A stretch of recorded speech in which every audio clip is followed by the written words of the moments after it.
Before I start, let me begin by saying thank you, thank you. Before I start, let me begin by saying thank you, thank you.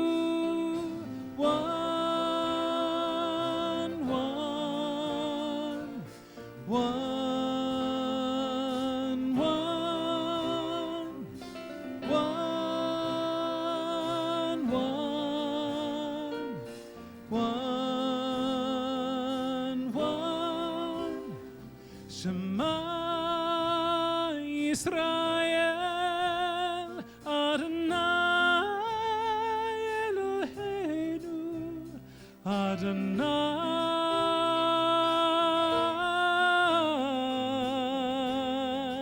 Echad. One.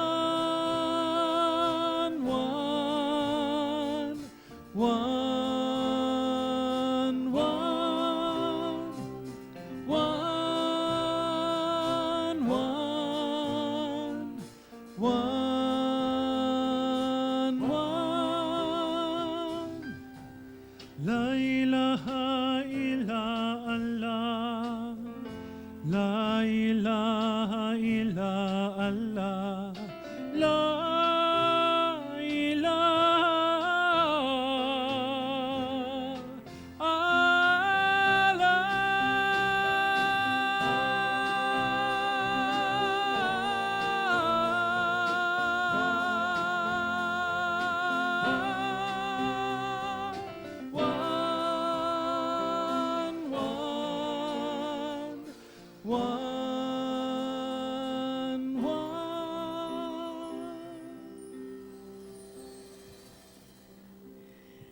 Please settle into our opening time with me now by fully arriving in this place, in this moment.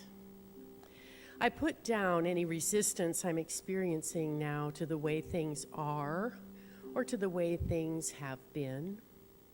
I release any bothersome thoughts about what might be coming next. The tensions in my body relax as I whisper, just let go. A deep, slow breath helps me arrive, and I feel the power of life and goodness connecting and holding us now in love. Life, always in motion, is turning the season of gratitude into the season of love, the love that is born deep in the heart of every living soul. In this quiet moment, I draw from the gifts that grateful living brings. I have been reminded again that gratitude and thanksgiving turn what I have into having enough. From such a foundation, my heart opens in love. Grateful living is a practice, not for a day or for a season, but for a lifetime. Today we celebrate a community and a philosophy that offers building blocks for this foundation in every season. Grateful living grounds my awareness that good is abundantly present in my life now. Today I see it, I claim it, I accept it, I share it, and we joyously celebrate it together. And so it is. There is no God but one. There is no God but one.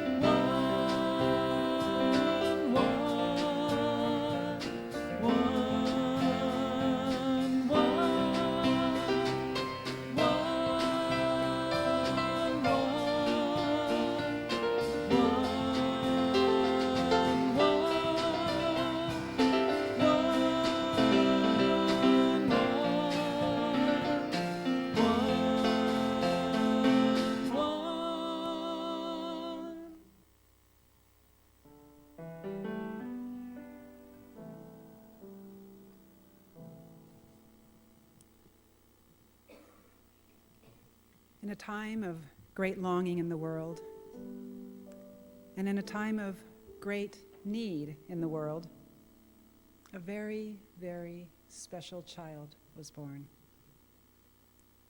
This very special child arrived at an, so perfect moment, with unique and powerful gifts, gifts never before realized and never since repeated.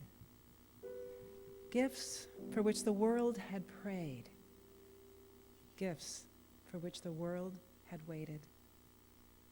And so the angels sang, and the angels danced, and even the animals seemed happier. People from the west and people from the east, the lowest of the low and the highest of the high, understood the undeniable greatness of this perfect creation. People from the west and people from the east, the lowest of the low and the highest of the high, recognized the holiness of this very moment. And from first breath, this perfect creation was privileged with full access to the limitless potential of the universe. From first breath, this perfect creation could create without bounds. From first breath, this perfect creation was a miracle worker. For this perfect creation was a child of the very power that initiates and sustains the universe. This perfect creation was a child of God. And this perfect creation was you. You are the blessing for which the world waited. Carry this knowledge into your holiday season. I am a child of the living God, made in the image of perfect love. All that I am, all I've been given, to you, my God, I surrender. I surrender. Child of the living God, made in the image of perfect love. All that I am, all I've been given, to you, my God, I surrender. I surrender. Hello, everyone. Today is our wonderful Giving Tree Day. It's one of the most exciting days of the year for the teens. This is when we go over to the Kiwanis table for the Giving Tree at the Alderwood Mall, and our teens pick up all the tags for teens. And our wonderful board of directors, which contributed from November's tithe, gave us over $700. Yes, thank you very much. Where's John? Thank you very much. And we're going to use that to buy gifts for foster teens in the foster care system. So who better to buy for those guys than these guys, right? Okay. Then December 22nd, there is going to be a creative sweater contest. There will be prizes. And the good news for all of us is that Stacy, because she's providing the prizes, will not be eligible, okay? Okay? So we all have a chance to win, okay? And then the last thing I want you all to know is that I want to send healing energy to Stacy, who is out sick today. So send her lots of love and sweetness, please. And should we do our blessing? Thank you for being our family. Thank you for being our friend.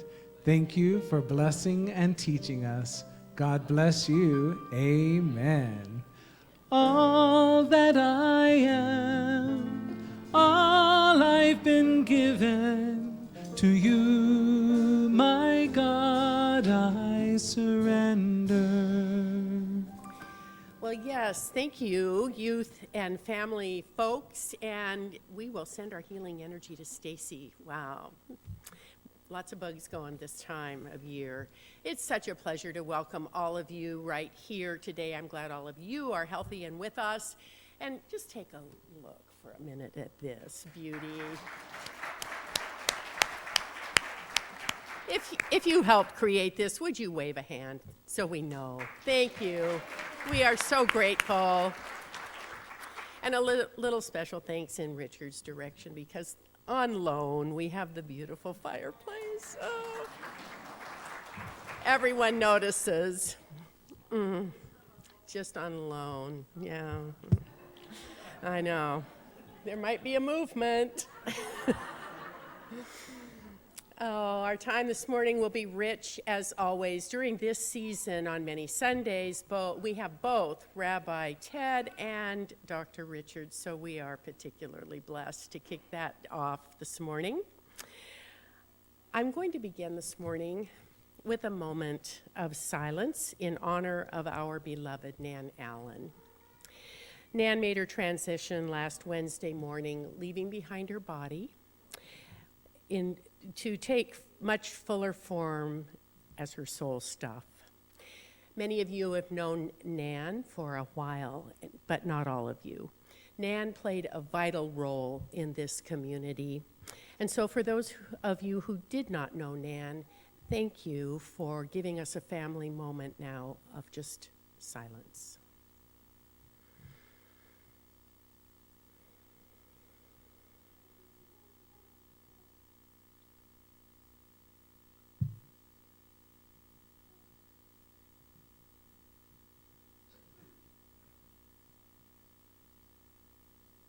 Thank you.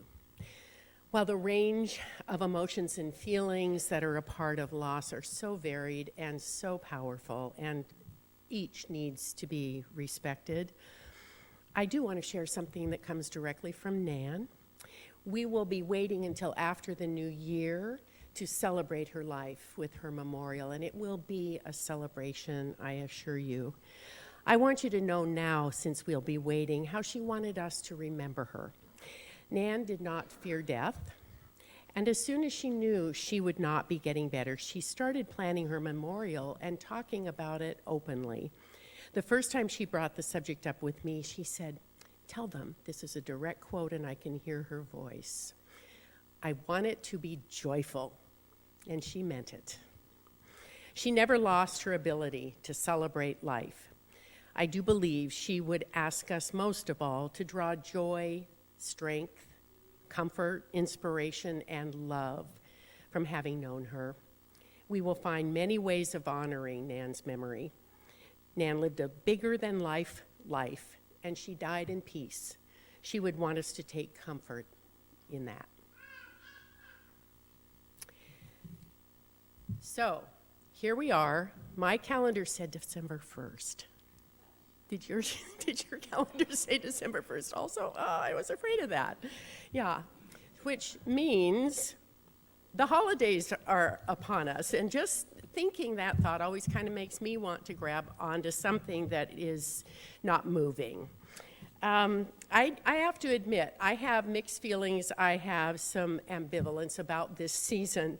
So I gave some thought and I decided to work with this tension and use it for creation, and the creation of some wonderful moments. As you know, we are part of nature too, and I think it must be that part of nature part of me that just thinks, well, isn't this the time that we get to kind of slow down and step back and enjoy the quiet and enjoy the dark and cozy up with some tea in front of the fire? But you also know that during this season, that's not all of what happens. Everything tends to speed up and the crowds become kind of crazy big and traffic is sometimes a mess. And there's so much to look at and listen to and places to go and things to do that many people become exhausted. So my plan, just for me, my plan is to listen to that wise self that knows something about balance and is going to help me make good choices about having some of both. I want joy and I want celebration and I want some peace and quiet all together.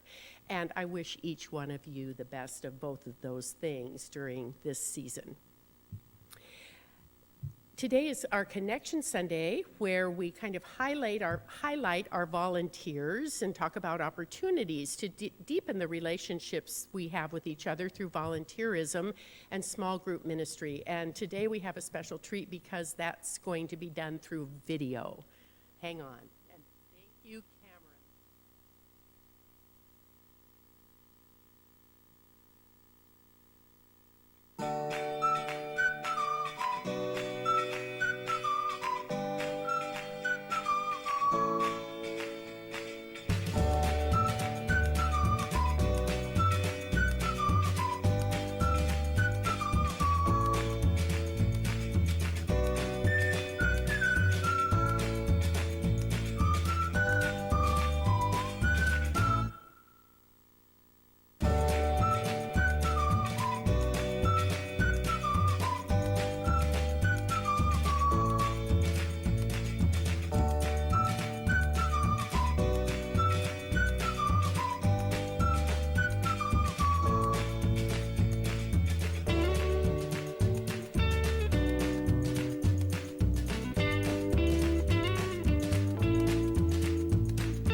Well done, Cameron and crew. Oh, that was great. Drivers, anyone?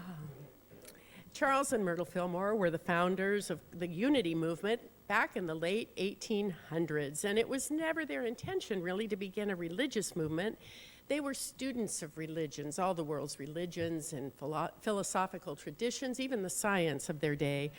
Their mission was to help people learn practical skills that they could use to improve the qualities of their lives.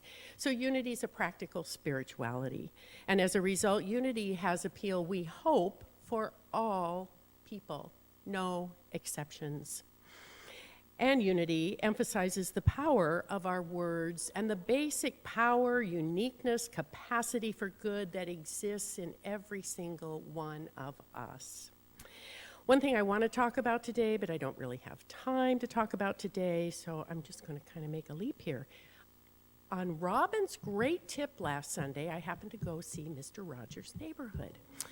And maybe I think it sounds like some others have seen it too.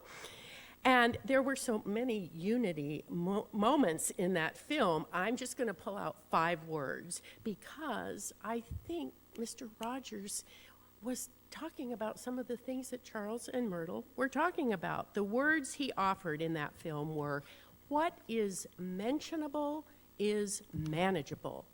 And what that said to me is that what we can put into words, we can then work with. We can guide and direct it with our consciousness. Charles Fillmore said it this way: a great number of things that you look on as realities are simply transient shadows that can be dissipated into nothingness by your telling them the truth as to their unreality. We work with our reality with our words. Using words to refute those false stories we sometimes tell ourselves is the tool of denial, while claiming the higher truths we want to bring alive are our affirmations or affirmative prayer. These are the 2 most basic tools of Unity, along with, of course, the amazing power of silence, which, by the way, Mr. Rogers also knew how to work to full benefit. We are blessed at Unity in Lynnwood to have prayer chaplains who support us in learning and practicing these skills. Our prayer chaplains meet with anyone who would like to meet with them on Sundays, and they offer us many other easy ways of submitting our prayer requests during the week. So if you would like to meet with someone in person, just come up to the front of the sanctuary at the end of our service. If you would prefer to grab a prayer slip that's in front of you or right behind you, if you happen to be sitting in the front row, you can write your prayer there and then hand it or put it in the offering basket when that comes along. We always have our confidential prayer line because it might hit you at an off hour. You can just pick up your phone and dial that number. The number's in the bulletin. Or at any time also, we can go to unityinlynnwood.org, following prayer links, and leave our written prayer request right there online. If you happen to have a Unity in Lynnwood app on your phone, it's just a few clicks to the place where you can, again, any time of day, any day of the week, leave a prayer request. Our prayer chaplains do their work throughout the weeks, and I really want to thank them for their service. If there are some prayer chaplains with us, they have prayer purple stoles. Please stand so we can say thank you.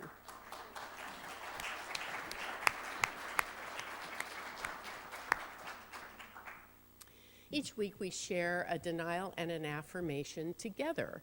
And I will read our one for this week out loud while you see it behind me on the screen. And then I'll invite you, if it works for you, to stand and we will share it together.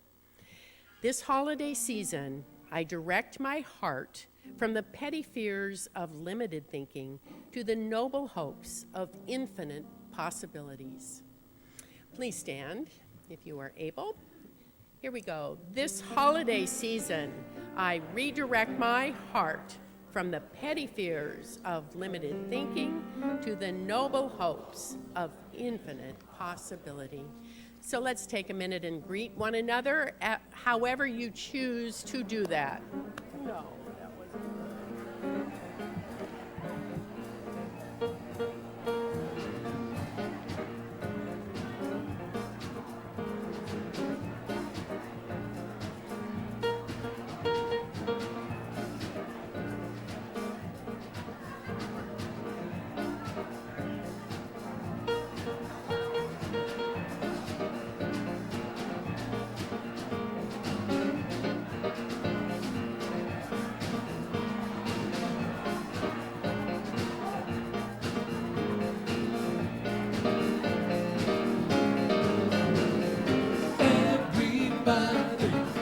On your feet, see the light in everybody you meet. Everybody, get up on your feet, see the light in everybody you meet. Let us be reminded of who we've come to be. We are love, we are one big family. Hey, hey, yeah, yeah. Hey, hey, hey, yeah, yeah. Get up on your feet, see the light in everybody you meet. Everybody, get up on your feet, see the light in everybody you meet. Let us be reminded of who we've come to be. We are love, we are one big family. Hey, hey, yeah, yeah. Hey, hey, hey, yeah, yeah. So I've gone a little bit country this Sunday. I am from Tennessee after all, so. Sunday morning, I heard the preacher say, "Thou shalt not kill." I don't wanna hear nothing else about killing and that it's God's will. Children are watching us, they put their trust in us, they're gonna be like us. So let's learn from our history and do it differently.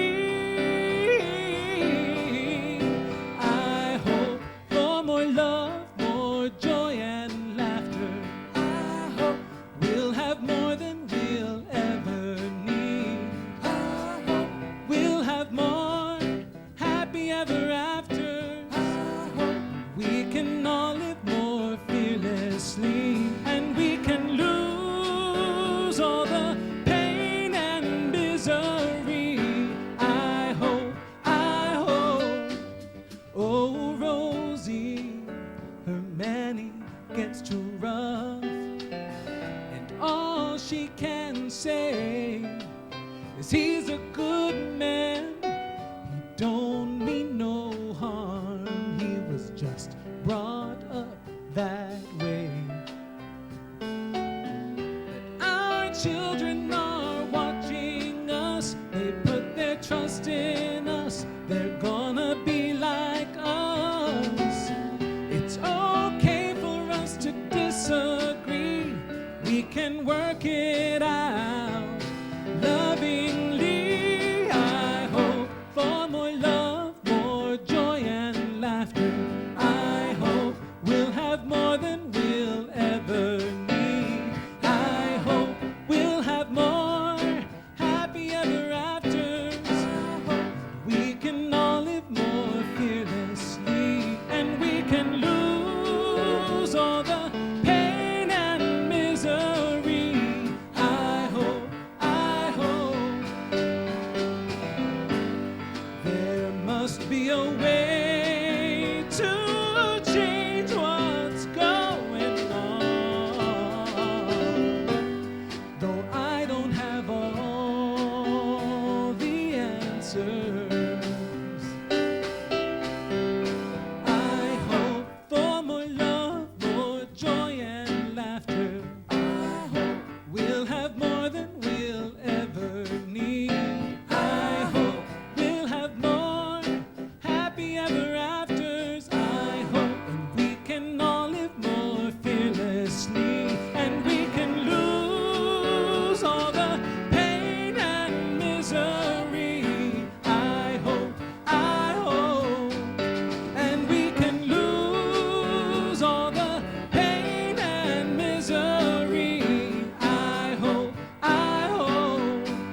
and we can lose all the pain and misery. I hope.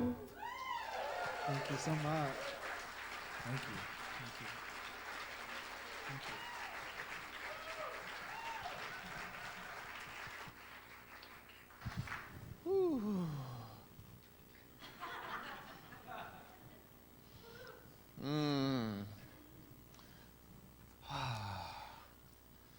Good morning, Unity in Lynnwood.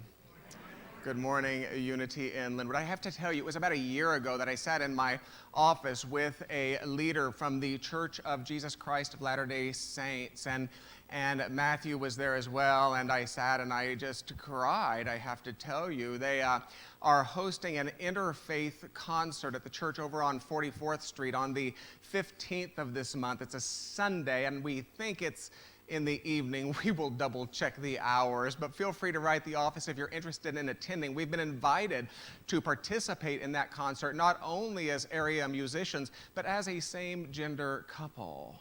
What do you think of that? What do you think of that? Woo! Small group ministry. What we would have you know is that a course of love will not meet in December. However, stay for the women's group today. 12:45, not 12:30. You are asked only to bring something meaningful for the altar. Of course, if you didn't bring anything, please come anyway. Beyond that, the informational postcard has been updated for you. You will find one at the welcome and information station. Thank you. I'm glad to know that that has caught on. If you have not recently perused the fair trade, local or otherwise consciously sourced offerings of your spiritual gift shop, they're doing a one-day sale today. It is absolutely worth dropping in and simply enjoying the amazing inspiration that that team has introduced. The Men of UIL 2020 calendar. I love this product. It delights me, thrills me, tickles me, and amuses me. 7 o'clock this Friday evening, a reception. Come eat a nosh, get your calendar signed.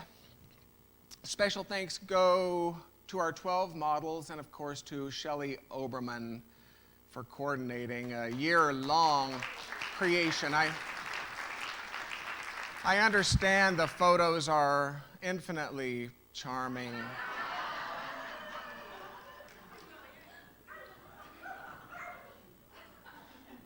My understanding is that for 2022, the idea has already been presented, the Pets of Unity in Lynnwood. That is absolutely correct. So to introduce this series in your printed program, I wrote, hope doesn't become real just because we light outer candles. Peace doesn't become real just because we light outer candles. Neither do joy and love become real just because we light outer candles. These exalted ideas, highlighted in Advent celebrations for centuries, become real when we light inner candles. In other words, these exalted ideas become real when we allow them greater welcome into our hearts, and then into our immediate circles, and then into our greater communities and beyond. These exalted ideas become real when we remember that rituals which rise from consciousness point to consciousness. So let us light outer candles, absolutely. But with every new flame, let us be reminded of the kindling of hope, peace, joy, and love where it matters most, in the bosom of an expectant humanity. In other words, I might suggest that the question for us is this: whether we light a candle in a menorah or whether we light a candle on a wreath, how do we make that lighting real? How do we make that lighting meaningful? How do we make that lighting relevant? How might we stretch the wisdom of our holiday narratives across the eons that it might come to life in today's living rooms, in today's communities? Well, just like that Advent calendar you received from your local Methodist church in 1972, every week we will offer you a guide with something of a daily trinket designed to assist you in doing just that.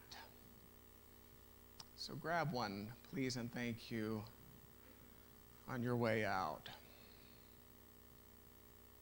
Oh, that's good. That's well done. So I'm privileged to share the majority of this season with my dear friend and teacher, Rabbi Ted Falcon. And the structure that Rabbi Ted and I have established for this series is that Rabbi Ted will present me with a question or two on the theme of the day. I, in return, will present Rabbi Ted with a question or two on the theme of the day. And as you already know, the theme of this first Sunday is hope. And his questions to me are as follows: what part might hope play in unity spirituality? And what's the problem with hope? Isn't that a great question?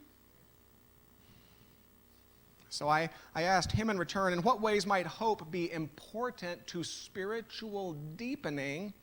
And what are a few of your hopes for the holidays and beyond? So you see, I can be as dry and as heady as I want, really.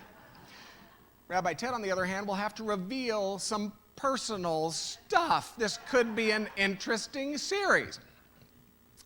His question: what part might hope play in unity spirituality? And what's the problem with hope?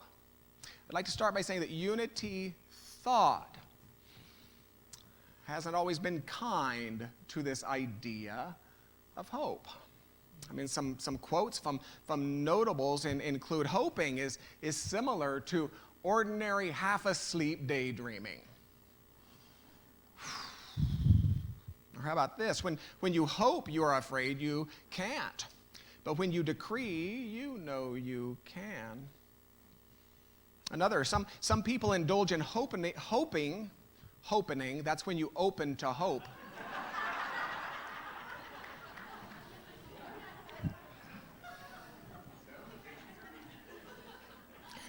Some people indulge in hoping while clutching their rabbit's foot in one hand and an amulet in the other. Or how about this? Hope helps to pass the time, but that's all it does. Hope is of the future. It calls for manifestation of desires at a future time. Another, a hope for a future manifestation is a demand for inaction in the present. Another one, if all the hopes of humankind were laid out end to end, they would make a very long string of probably pleasant but unfulfilled desires, a sad row of potential good. Or finally, hope and wish are kindred words. Both are passive, inert, with an interweaving of fear. Even Unity co-founder Charles Fillmore of this hope wrote, and I quote, "Hope is the expectation of good in the future.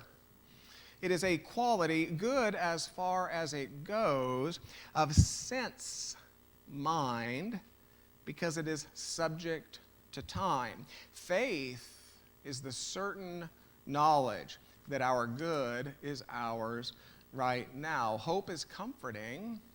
It is a pleasant indulgence, like daydreaming. It enables worried minds to endure themselves," end quote. Woo, Unity thought has not always been kind to this idea of hope, and I don't fully disagree with Unity thought, nor do I fully accept it. And so yet again, I'm destined to enjoy a holiday season as something of an ordained agitator, a frocked firebrand, a robed rabble-rouser. But I'm really quite good with that, for in the end, I think most of the world's troubles come not from the agitators, the firebrands, the rabble-rousers, but from those who mindlessly accept the wisdom they're handed without subjecting it to the rigors of their own inner sensibilities. So I don't fully disagree with Unity thought, neither do I fully accept it, and here's why.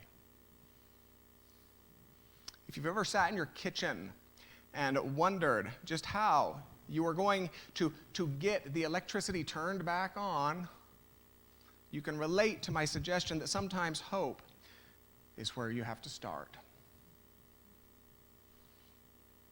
If you've ever considered a difficulty so daunting that the solidity of a present faith is beyond your reach, if you've ever considered a dream so daring that the steadfastness of a present knowing is outside your grasp, you can relate to the suggestion that sometimes hope is where you have to start.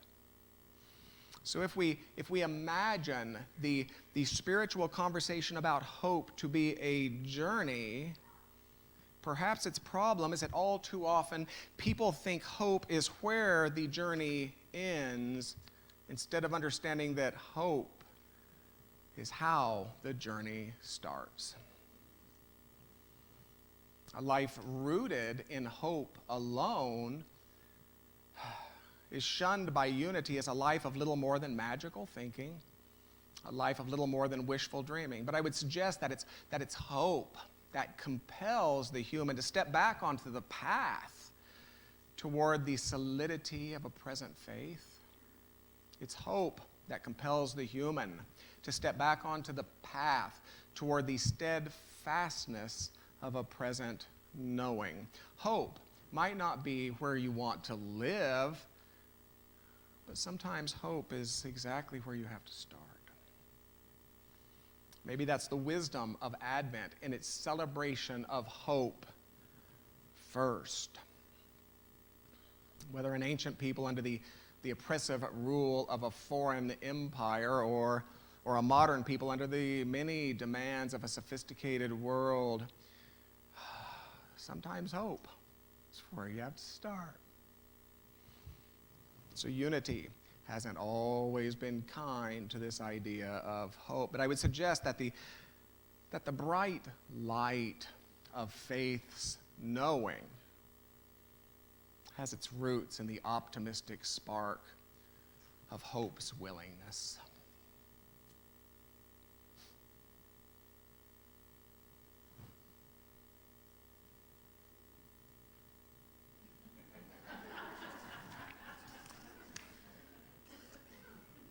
How'd I do?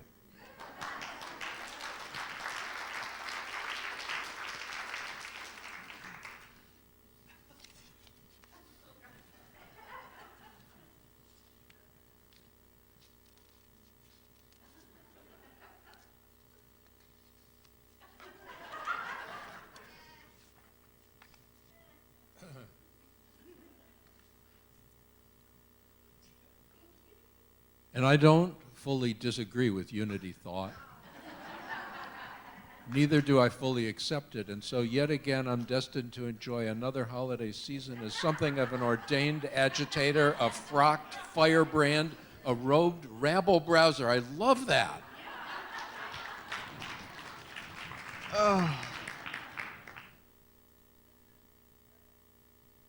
Love that. Upside down. I'll tell you, I'm just so grateful to be here. I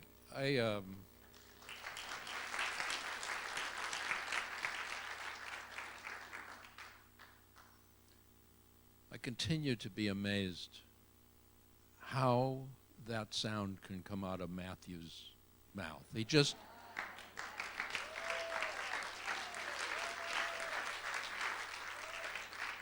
it looks like he's just a regular human being opening his mouth.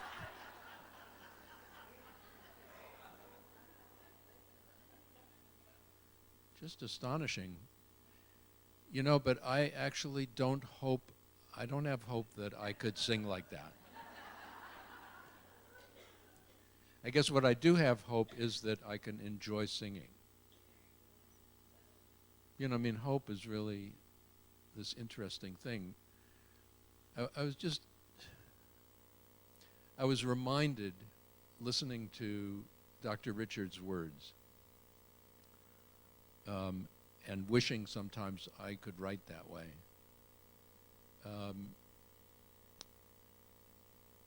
It used to be that when rabbis were about to graduate seminary and be ordained, they would be applying for jobs at congregations. And it used to be the congregations would bring the rabbi or the future rabbis out and ask them to deliver a sermon.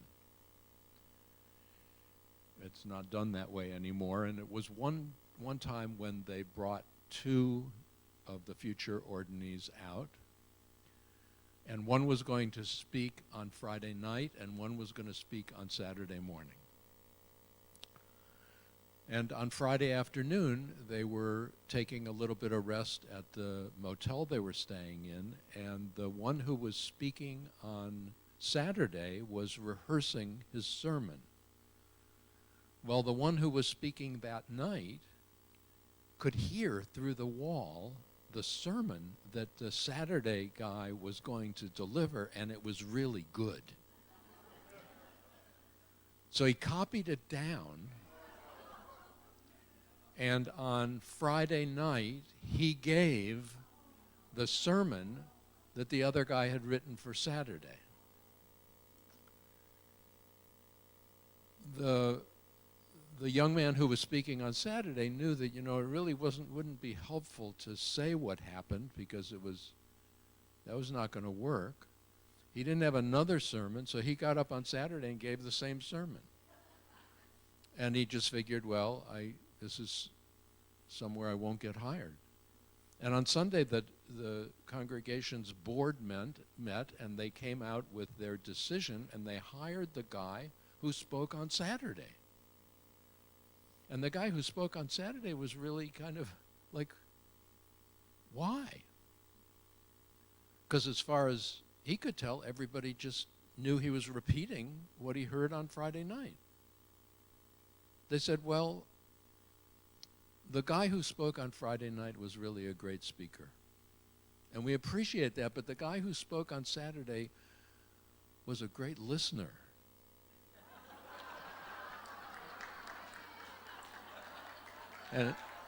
And we want a rabbi who can listen, you know?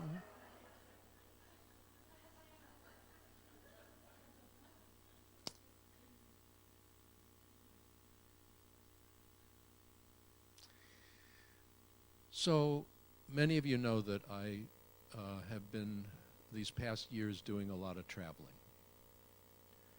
And it's not as much fun to travel as it used to be. There's a lot of stress, and airports are not so much fun. And I have, figured out how to keep stuff together. And I have a travel vest that I can put all my stuff in so that when I walk through the, whatever that is, the gate, the interdimensional gate that transports one from a mere spectator to a future passenger, I don't set off any alarms. My travel vest has 246 secret pockets. And I take everything out and put them in there. I keep my driver's license in my shirt pocket so that it's there. My phone is where the boarding pass is. And I also keep my phone in the shirt pocket. So I got there. I was going to Nashville 2 weeks ago, to spend the weekend with John McClain at his Unity Church. And I get up to the TSA pre-check person, and I confidently hand over the boarding pass that's in my phone, and I reach into my pocket, and I reach into my pocket, and I reach into my pocket, and there's nothing there. And I figure, okay, I thought I put it in that pocket, but maybe it's in some other pocket. I go through 242 secret pockets in the vest. There is no license. I go through my pockets again. There is no, I say to the guy at the desk, I don't have my license.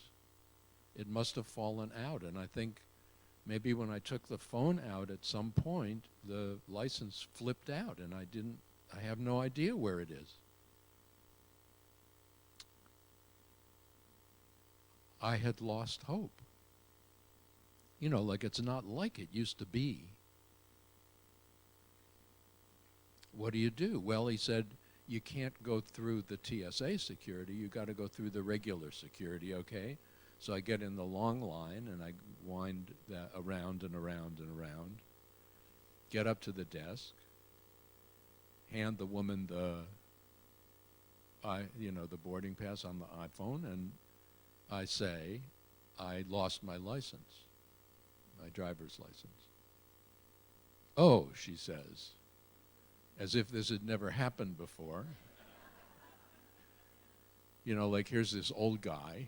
Did he ever have a driver's license?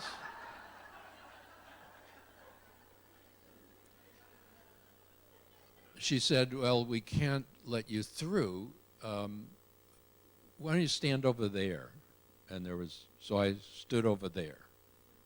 And I'm watching, people are coming through, people are coming through, people are coming through. I got in the airport early because I wanted to have a leisurely breakfast. And finally, after almost a half hour, I approach her and I say, excuse me, what am I standing here for? She said, well, we're trying to get somebody to help you. So I go back and I stand, and finally a young man comes, and he obviously is the person to help me. He said, do you have any photo ID? Well, I had my Costco card that has my picture on it. And you know, a Costco card formally identifies us. So I showed the card, and then he says, come with me, and I go through the regular, the special x-ray thing. I always wonder, what the hell are they looking at? Then he does this remarkably intimate pat down. I didn't know whether to be embarrassed or excited.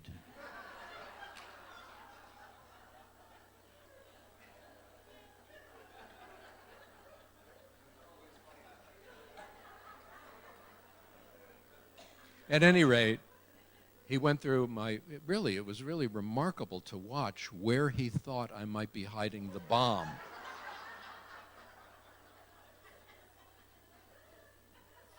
And you know, it gets so serious that as he's putting the thing in the machine to see, does it register any bomb whatever, I started wondering maybe I have bombs. I mean, at any rate, I got through. And I thought, you know, this is going to happen in Nashville. This is not a good thing. So I realized that I've got a passport in my apartment, and I start making phone calls, and I start setting up things so that people can get into my apartment. I tell them where the passport is. I find out John McClane's address where he could receive overnight passport. And I get that all set up so that that's taken care of. I think, wow, I'm really handling it. Nobody would know I'm totally falling apart inside. And I sit at the gate, breakfastless, but there. And all of a sudden I hear my name, and I'm being called to the desk at the gate.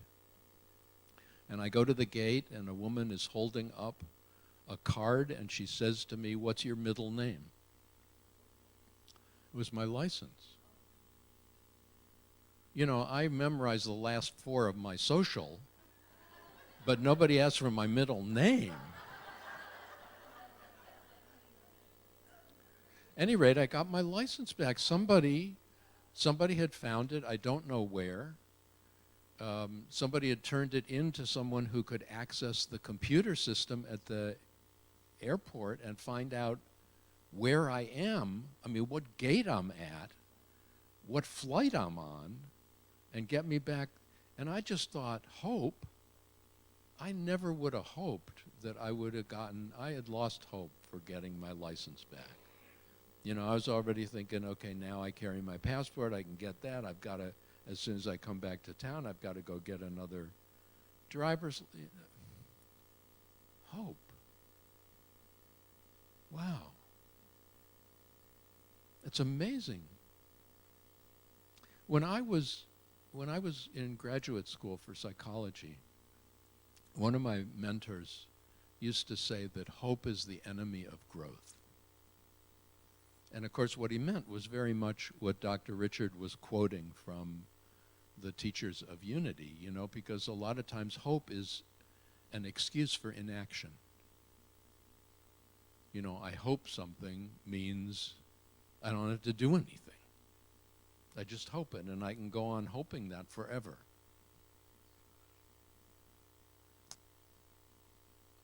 I hope that's true.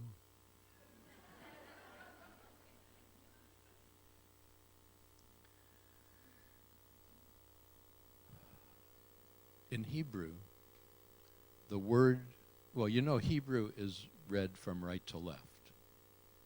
So in Hebrew, hope is ipo.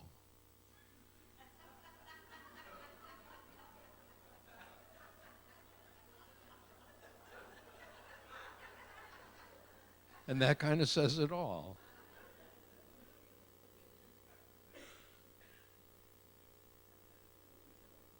So that's it.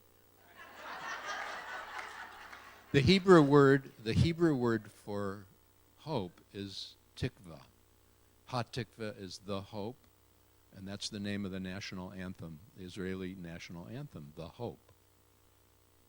Tikva is hope, and the root of tikva, kava, actually means cord, a cord that connects. I love that. It's a whole different sense. And it has the sense of expectation, but it has the sense of expectation to something that we're already connected to. And I get the image of like fly fishing, you know, when you cast out and you hook on to that so that your hope is not something you're not connected to, you're already connected to it. And in connecting to it, not only can you draw it to you, but it can draw you to it. Because it's a mutuality. When it's real and when it's alive, it's mutual. And I like that kind of hope. I like that kind of hope. Because it's not inactive, it's not passive, it's not instead of action. It's the fullest kind of action there is, because the fullest kind of action is action in consciousness. I heard that somewhere from Unity.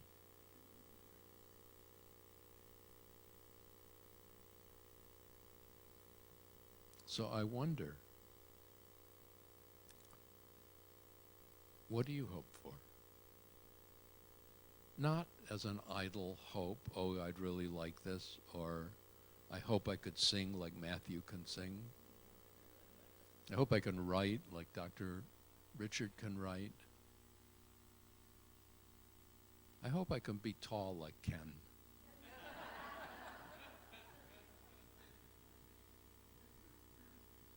I always wanted to be tall, and I still remember my internship at the counseling center at California,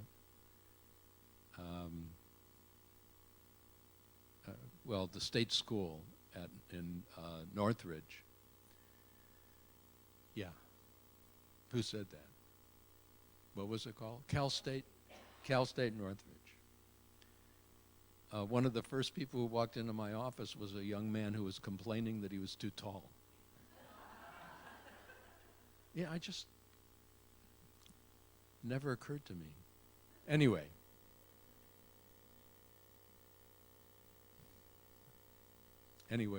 What would you hope for? Oh, not on an idle hope, but what would you cast your line to connect to? And what would you have draw you near to it? What would you have welcome you?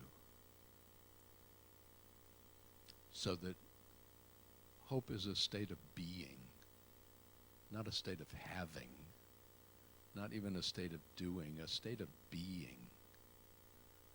Because if we enter into a state of being that we want, the having and the doing will follow. The universe will provide that. So I don't hope for $1 million. It might be nice, but I don't hope for $1 million. I hope for the awareness of financial security.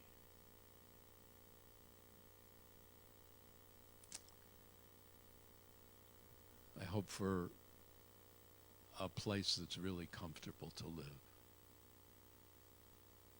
That really, I hope for the feeling of home.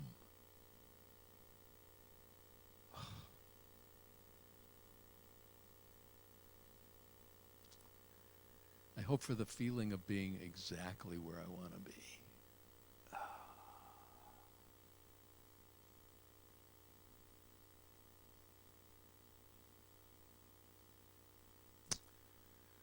So before we enter into a meditation of hopefulness, I want to draw your attention to the candle that's lit on top of the fireplace. I actually lit that candle from the fireplace.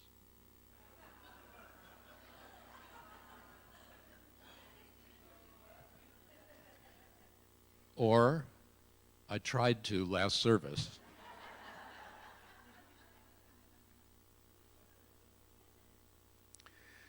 The Hanukkah menorah, technically it's called a Chanukiah, but the Hanukkah menorah differs from a regular menorah. Regular menorah, Jewish menorah, has 7 candles.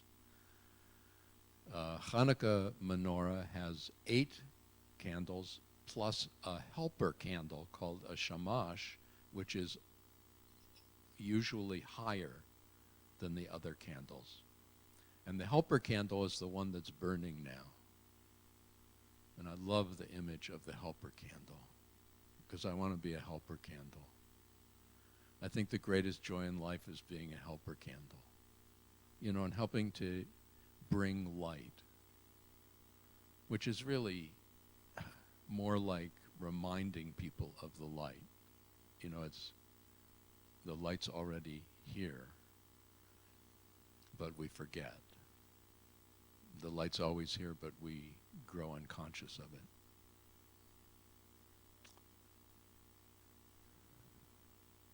And the light, like the light that's burning on that shamash, You know, the flame, it's the same flame that was burning on the very first oil light of Hanukkah, somewhere around 165 before the Common Era. Well, it's the same light that was burning in a clay oil lamp at the time of Abraham. Well, it's actually the same flame that will be burning on the birthday cake of the grandchildren of our grandchildren. Like there's only one, I love that. There's only one flame. There's all kinds of candles. There's all kinds of times. There's all kinds of candelabra. There's a menorah and a Hanukkah menorah. But there's only one light. And so when I cast out to connect myself with the cord of hope, I want to hold that I connect to in light. And you know that's the light of consciousness. That's the light of infinite, absolute connection.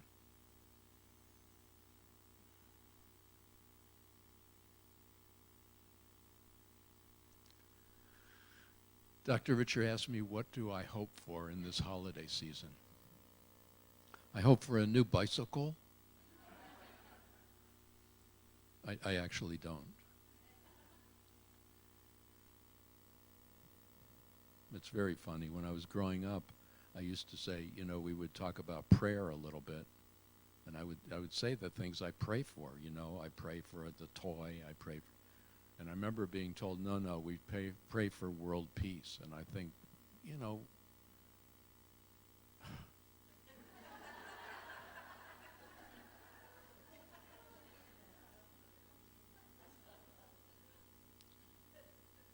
but if truth be told, what I hope for in this holiday season is what is most important for me to hope for, most important for me to connect to, most important for me to put into the light of consciousness. I hope for world peace. I hope for the opening of hearts. I hope that the shells that we use to protect ourselves start fading away and thinning and allowing us really to meet each other. I hope for the opening of the eyes that have been unconscious to the reality that the life that flows through each and every one of us is one life, that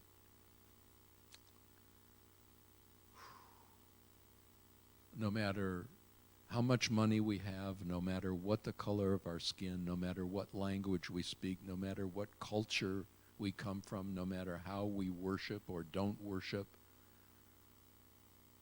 there's just one life that's being expressed in all these different ways. And I hope that we awaken from the trance of our unconsciousness and remember who we are. And it's not enough to just hope, because if I cast out with the lure of light and hold that in a nowness of consciousness and live into it, what I hope for is now.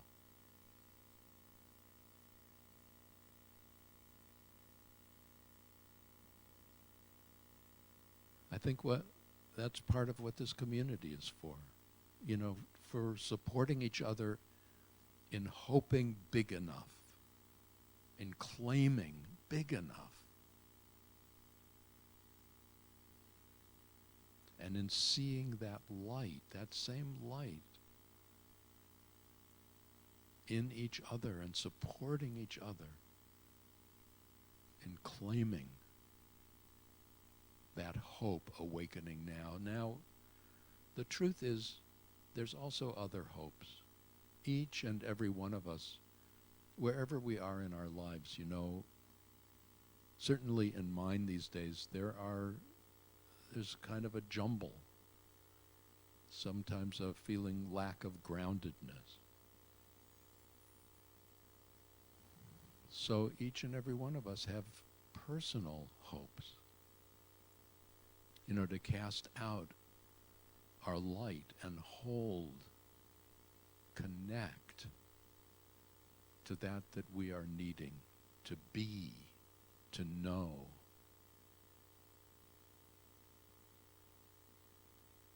So I invite you to take a breath, and if you feel comfortable, let your eyes close,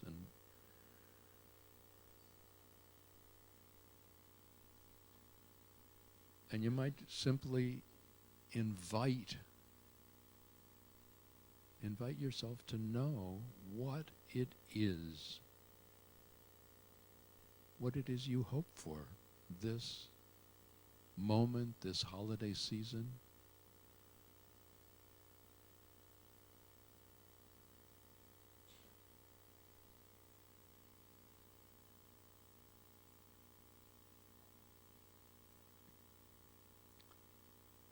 And to cast the line out and drop the lure of light, the lure of consciousness over that hope and connect with it.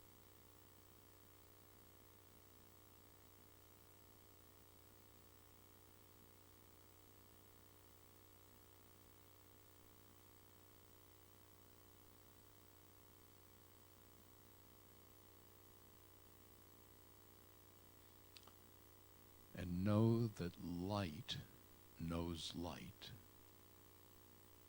The light of that which you hold in hope is the same light that awakens within you, and so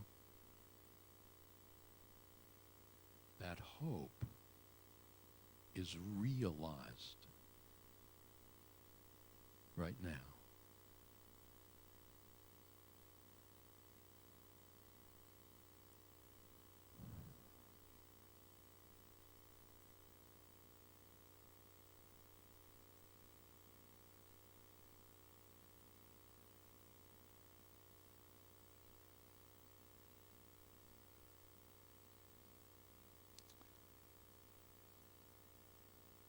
The cord that connects us. Each and every time we practice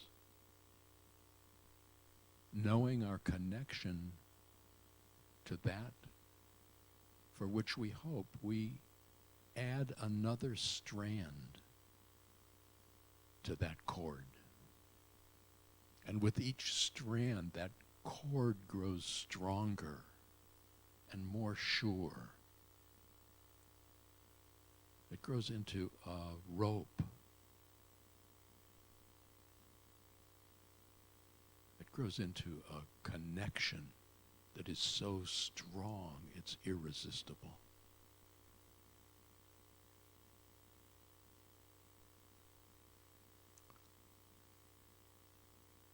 You might already know that as those strands are added, that rope grows shorter, shorter, shorter.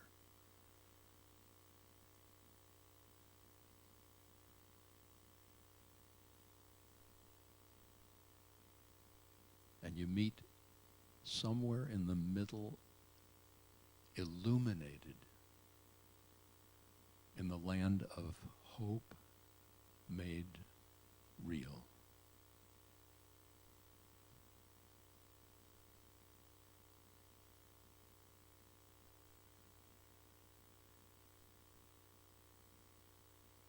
Each and every time,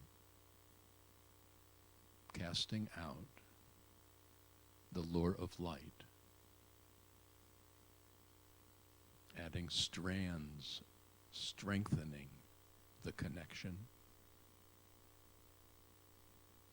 and shortening the distance.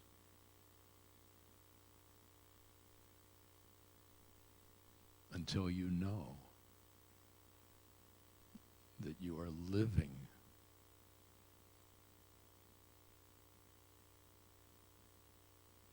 you're living the life for which you have hoped.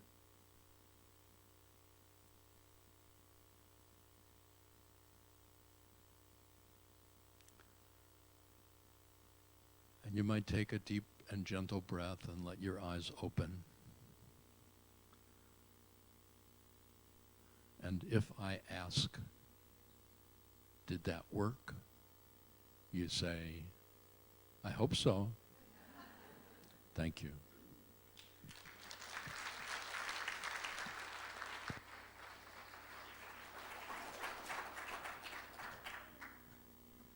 We are richly blessed here at Unity in Lynnwood, that's for sure.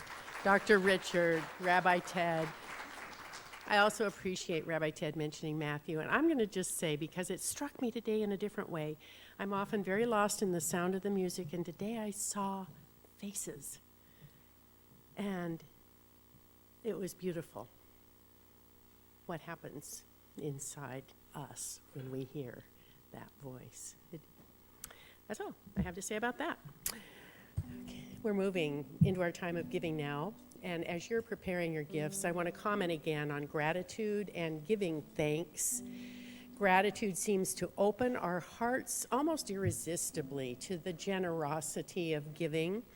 I'm grateful for a community that teaches and practices the entire circle, the blessing, acknowledging of gifts, and the giving them back in the support of life.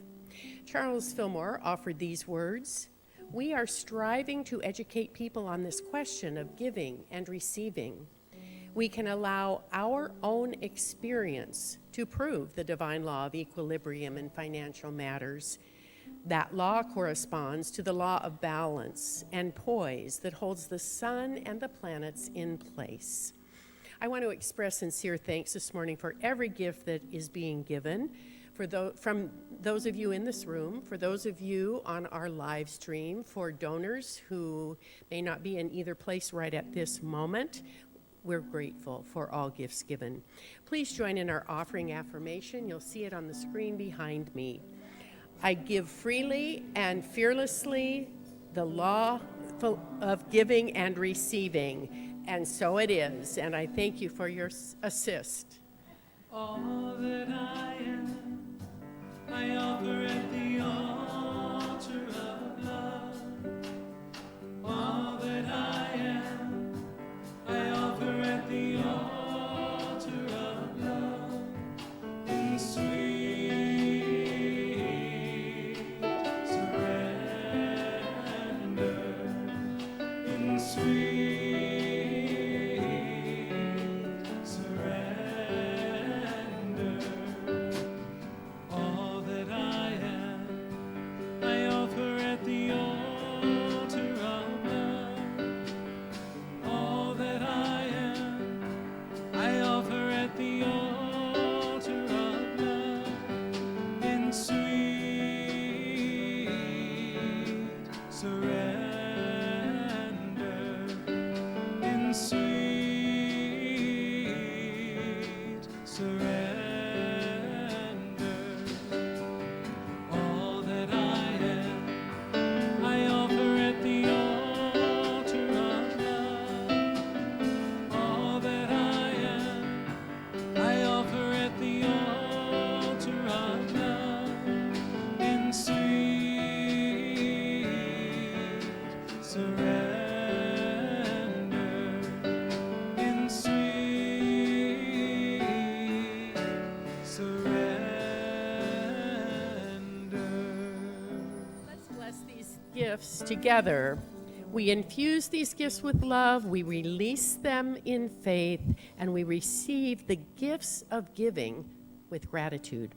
Amen. Thank you, ushers, for your service.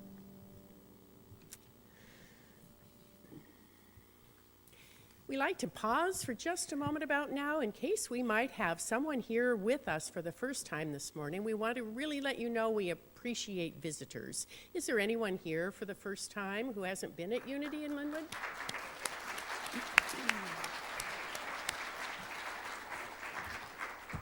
Well, we welcome you this morning. I want to orient you just a bit. You may have found a newcomer's information card Right in the back of the chair in front of you, it tells you a little bit about us. There's also a stay in touch card there, and if our new visitors or any others who haven't filled one out yet would like to be on our mailing list, it's only a couple of emails a month. So please share your contact information and offer it to someone wearing a name tag, and we will get you on that list. There's a DVD as well, right to the left of the sanctuary door as you exit. That shows you about the kinds of things that go on here. You are welcome to swing by our gift shop, where we want to offer you a complimentary copy of the Daily Word, a little inspirational daily magazine. And also please visit the Let's Connect table in Friendship Hall, right over on the parking lot side beneath the windows, where Elaine Sharples will greet you.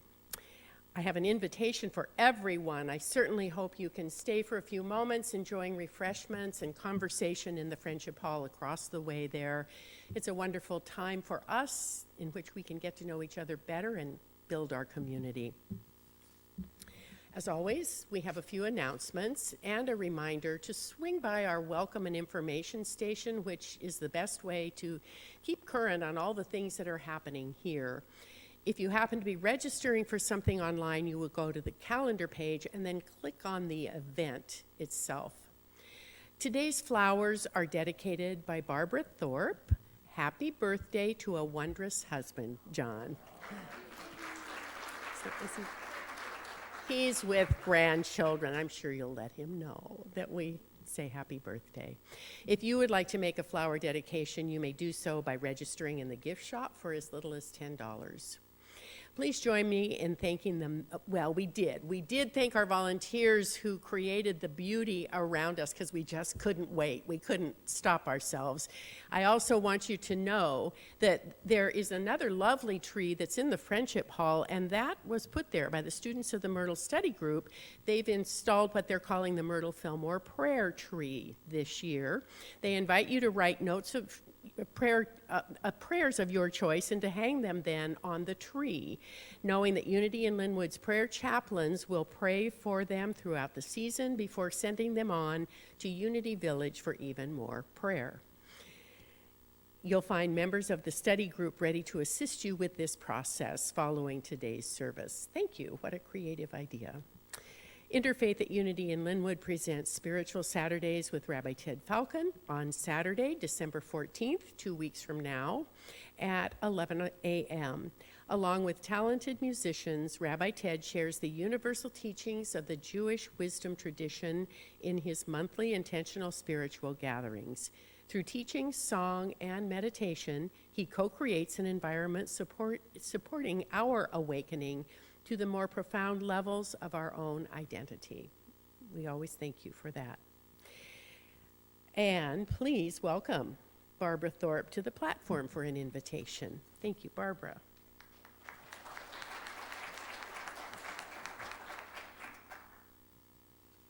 Hello. I'd like to invite all of you to a special service. Start about 12:30, actually a little later since it's 12:20 right now. And it is a time of remembering and honoring those who have made their transition, that are in new form. It's about claiming the gifts they gave you and becoming more aware of the blessing they were in your life. I hope you brought a picture of them. If you didn't, I invite you to put something on the altar that would remind you of them as we do this honoring time. It's a time where you become more aware of the gifts that they give you and the blessing they are. Thank you.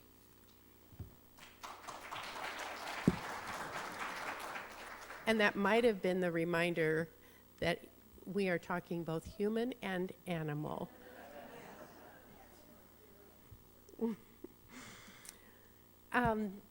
Finally, please put Christmas Eve service at Unity in Lynnwood on your calendar. It happens twice, once at 6 p.m., once at 8 p.m. It is beautiful, the candle lighting service, and I know my Christmas would not be complete without it.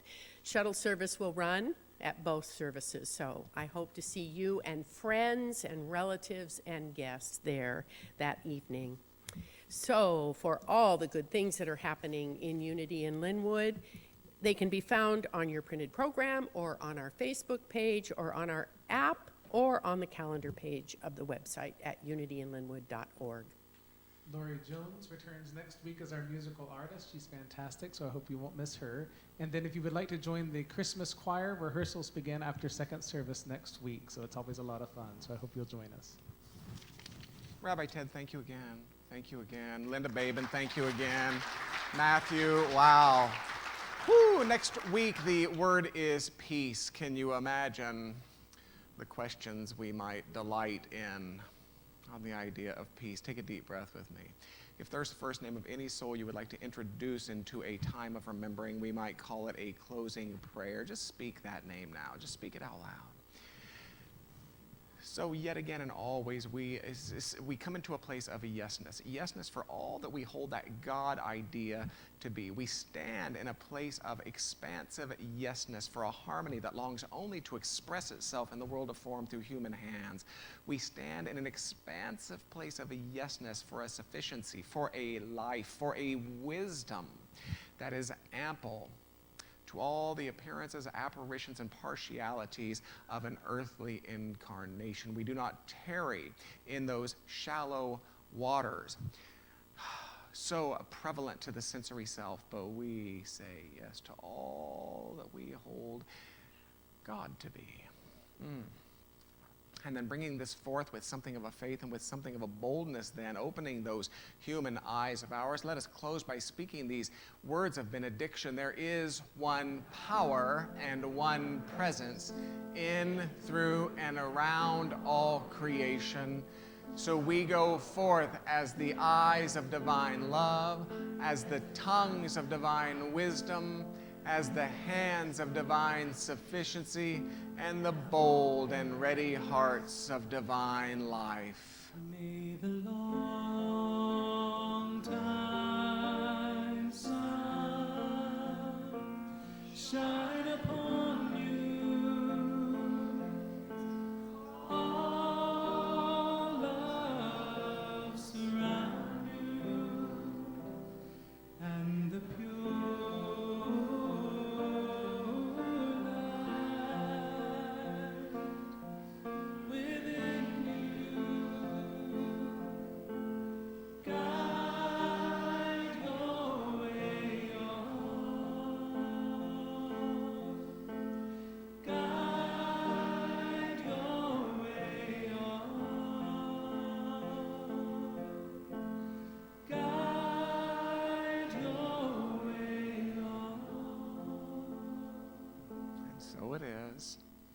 And so it is.